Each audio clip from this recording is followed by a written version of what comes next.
You're listening to the Soul Career Podcast, the podcast that brings you stories from people who've taken a risk to discover careers that fill them with purpose and make them come alive. I'm your host, Lysandra Rickards, and I lead Soul Career, a coaching company that helps executives, professionals, and entrepreneurs to find and live their life's work and to lead authentically. So if you love this episode, let us know.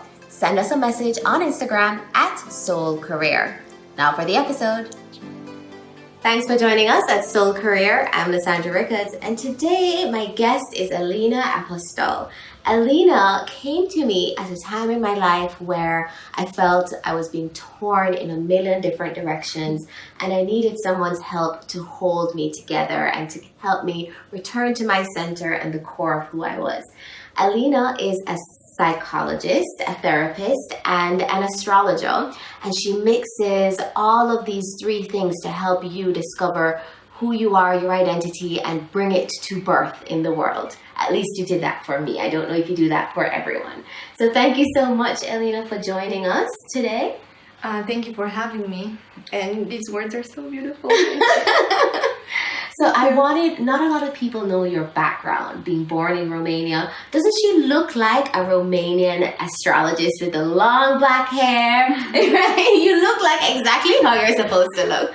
But tell us how your story, how did you find your soul career as an astrologer? Where did you start? So, I suppose, like any soul related things, it's something that happens and you're not planning for it. At least that is my story. And the more I hear people following their purpose in life, the more I hear it happens. Yeah. In my life, astrology was not astrology, the practice of astrology, but the philosophy of astrology, the stories were present from probably when I started to read. And I am a reader. I am someone who would go to her books first of all, not to her friends or to anything else, but her books. This is who I've been all my life. So I can't pinpoint an age when I started to be fascinated by stories, mythological stories. But I probably was very young. Mm-hmm. I was probably very, very young. And in truth, I kind of always lived two lives. The studious, put together person who, has works hard to achieve whatever standards need to be achieved. And then the one who would retreat in her books or library. I would spend hours in library. You know those libraries where you go and you read the books. Yeah, so old school, man. I mean, that was the source of books back. I'm born in 82. Yes. So when I was growing up, probably until high school in Romania, not the capital, but a smaller town, the main source of books, the main source of knowledge would have been the library. Mm-hmm. So I would spend hours there or renting the books and going to the museum. Yeah. So most of my time was spent reading. When I wasn't doing my homework, I was reading. I didn't grow up having a huge social circle or being ever interested in being popular or any of that. So I don't know if, I suppose I kind of actualized my chart from the beginning. Because if you look at my chart, there is a strong stellium, a strong gathering of planets in Libra. And Libra is known for its intellectual likeness. Everything intellectual is it's attractive to me. And then I have the rest of my chart is in Sagittarius, and Sagittarius is very focused on or it's not focused, it needs to find meaning. It's a call for meaning. So I would have been triggered, my mind would have been triggered by anything that would have spoke about the hero's journey, meaning, purpose in life, finding deeper meaning for everything in life. Yeah. Astrology found me, I think, where it was, my soul answered the call I don't know what made me read those books. I don't remember if it was a person, if it was my mother, my father, whatever it happened. I don't have a memory. I can't just choose a time in my life when that happened and that's why I got there. I literally feel like my soul took me there, because growing up and developing my personality and trying to actualize who I am, I always have this, I guess, ability to listen to myself, even though the consequences in my life may not be what people expect or I would expect. Yeah. So many times my soul would unravel things within me, because the reality of my life would be too stagnant, and I need to grow. Yeah. Growth is for me what money is for people. Yeah. It has always been like that. And when I say growth, for me growth is holistic. It's more of a soul growth, yeah, than a personality ego growth. Yeah. I even have problems understanding the ego growth. I don't resonate very well with it. As much as I think I did well for myself, and I've always, I'm a high achiever, always been very efficient in achieving my purpose and my goals in life, external goals. However, that's not who I am. Yeah. It's almost like there is this huge energy behind all of the things that I do and what people see. I feel the same, as you know. So astrology came to you when you were younger. You started reading these books. So why did you study clinical psychology? Okay.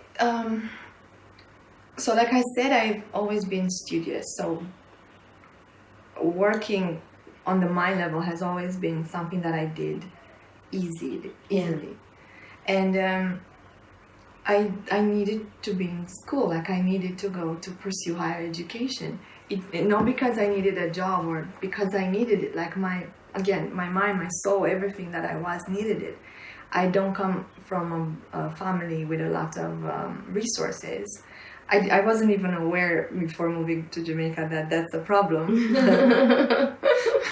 Romania is was back then a communist country, so education is free in Romania. Not necessarily higher education. When I was going through higher education, university, it was still free, but the private ones were emerging. Yeah. So for me, it was never about not going and pursuing higher education.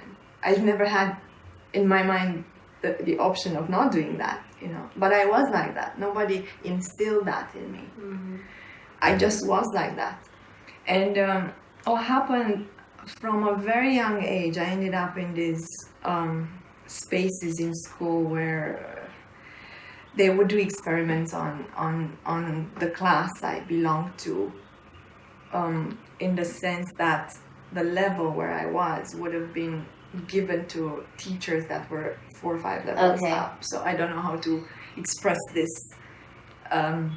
Basically, we were not taught. I remember being about, I guess, 10 years old, and we were not taught by teachers that would teach that level, but we were taught by high school teachers. So that's so interesting. Yes, they did an experiment. I was the first year.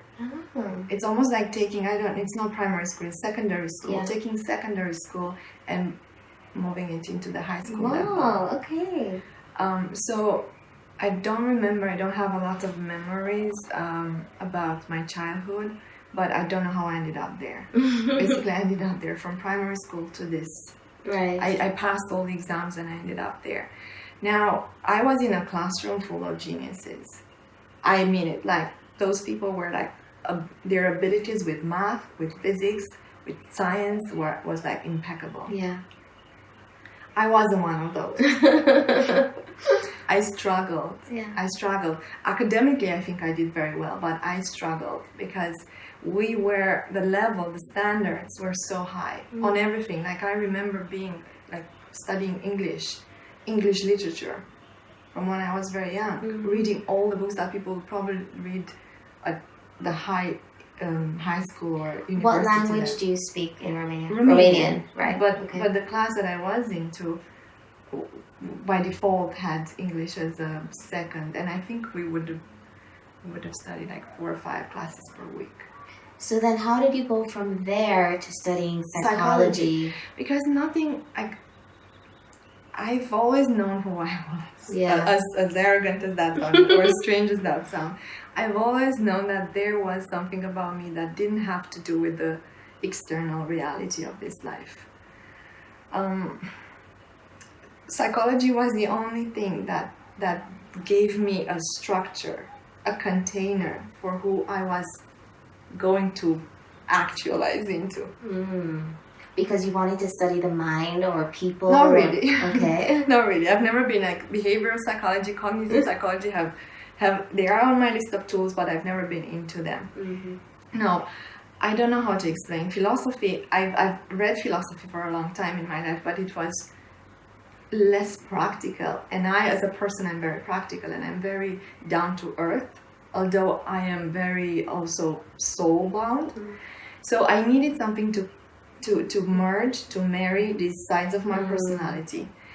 Psychology seemed to be the only one that offered that, the field of psychology. And back then, like, God, we didn't like, probably 30% of what is now psychology would have been available back then. So it wasn't like a great attraction between me and psychology, but I've always known that I can't study anything else because I could not live a life without integrity, if I can say it like that, like the deep integrity. I just can't. That is what Soul Career is all about, because I think there is an awakening that's happening now where so many people have woken up and realized that they're in jobs that are out of integrity with who they really are, and they want to merge their life's work with their authentic selves. But you, I wouldn't say you were arrogant, but you were lucky and privileged to be able to merge those from very young. I'm also very stubborn. So it's very hard to explain these things on the level where I feel them, because in the world I don't seem to be stubborn, or I'm actually someone who can adapt very easily. And however, when it comes to, I guess, my own sense of self, I have 5 planets in the first house of personality. It's the house of who you are. It's like my main goal in this life is to actualize who I am. So it was kind of something driven, or something would have fueled me into my choices, my life choices. Was that you, or was that the education system? No. That was you? No, that was me, because I remember doing one psychology course when I was 16. Wow. And that was like literally barely touching the surface. Yeah. And with the communist influence, it would have been more of the Russian influence. Yes. And not everything else that was available through the library I had access. And I didn't get into psychology. I got into mythology, philosophy. I was reading Plato. I was reading Aristotle. I was reading everything that, funny enough, later in life was the foundation for my astrology practice. Like, academically speaking, it became the foundation for my astrology practice. This is so interesting. So when I look, because you asked me about this path that I was on, it's almost like, imagine this circular movement that I did at different points in my life, always going back to the same context. The same things, whether I was 10, probably when I read about the stories from, about the gods and Olympus, and basically any story that would have spoken about what later I found out to be archetypes and core energies that drive us collectively. And then, 5-6 years later, I would read and I would immerse myself in psychology, which would have reflected the same thing. And then in my 30s, I go and I joined this master program, the only academic program in the world that looks at astrology and astronomy in Wales, UK. Oh. And that would have been would have taken me even deeper into the same theme of knowledge and wisdom. So, okay. So was that the first time you left Romania to go to the UK to study this astrology program? No, the way I left my country and how I ended up in different parts of the world has to do more with my love life than with my pursuit for knowledge. Bear in mind, I've always known Romania was not my place. I guess, my moon is in Sagittarius. Moon Neptune, someone whose home is basically the world. Yeah. And many times, and I get this question a lot, like, where is your home? Because people are curious, especially here in Jamaica, like, do you go home? Do you miss home? It's hard to give an answer that would be pleasant to people and not steer people's, thoughts. For me, the world has always been a home. Yeah. I was trapped physically in a space because I didn't have the resources or the family to allow me to travel or whatever, or study abroad. But my mind was traveling always through my readings. With the fall of the Berlin Wall and the fall of communism in Russia, did that enable you to now explore the world physically, or were you able to even without that? No, really. I mean, it took me 10 years of hard work in corporate to make enough money, and I guess to fuel my studies. So you worked in corporate. I never would have guessed that about you. And I was very in good, Romania. Actually, in Romania. Oh, what did you do? I did a lot of things. I stayed there for 8 years, from when I was in university, and I started as a call center agent. Finished at managerial level. I did a lot of things, mostly sales and marketing, vendor management. I'm very happy with my career. It was in telecom for those 8 years in Romania. That's why I say I've always had a double life before actually owning, I guess, or owning the fear of not making enough. And I think a lot of people struggle with that. I do. And this is a problem, and this is something that blocks people from expressing themselves. Do I regret staying so long? I don't know if I regret, because I did enjoy my life. Yeah. I have so many traits that are very good or needed in corporate. Like, even now, if I go back to work, if I would actually say, I'm going to go back into corporate or into business, I think I'm going to be a great, whatever the role is, I'm going to do great. Yeah. For me, it wasn't about learning something. It was about being something even there. And I've always been considered different because I wasn't afraid of expressing who I was. Fantastic. So when you left Romania, I want to now get to, how did you get to Jamaica and all the lovely women that you're working with here? Jamaica was never part of a plan. Like, I never planned, to be honest. I never planned. Like, I've never planned, and the only plan I think I had in my life is to go and study psychology. Yeah. That's all I did, like, consciously. I left Romania to go to Ireland. I moved to Ireland first, and I stayed in Dublin for 2 years. In Dublin, I was ready to make the transition I was 30, to fully step into my practice. Bear in mind, I was working as a psychologist in Romania plus telecom. Okay. So I was doing both. And my psychological practice was beautifully growing, my private practice. However, I had always this need to go abroad, to live abroad, to find, not necessarily to find a home, but just to move freely. Yeah. I've always been lucky in love. Mm-hmm. I've always attracted or been in relationships that were extremely, extremely fulfilling, interesting, deep, intense, whatever you want. I mean, most people would not choose them, but for who I am, they were fascinating. Yeah. And I don't think I would be who I am without all these amazing experiences I had with these amazing people that I chose, or they chose me as their partners. So probably the most significant one in my life has been the person who enabled me to leave, to go away from Romania and to move to Ireland and then come to Jamaica. And how cannot it can? I mean, he's a Sagittarius, so Sagittarius is the sign that loves the world and travels, and he is an expat. He will always be an expat, never, probably always moving around. So through our love story, I ended up leaving to move with him. So he's Romanian. We both met in telecom. We were in a serious relationship, and he's, again, very lucky, very career oriented. He moved to Ireland for a job, And there I was after 6 months. So we all know which Irish telecom operates in Jamaica too, Digicel. Yes. Digicel is what brought you guys to Jamaica. His job with them. Brought him. Yeah. If you love this episode, remember to hit subscribe and leave us a review. And if you're a professional, executive, or entrepreneur that's interested in taking one of our coaching programs, head on over to soulcareer.com and sign up for a free consultation. We'd love to hear from you.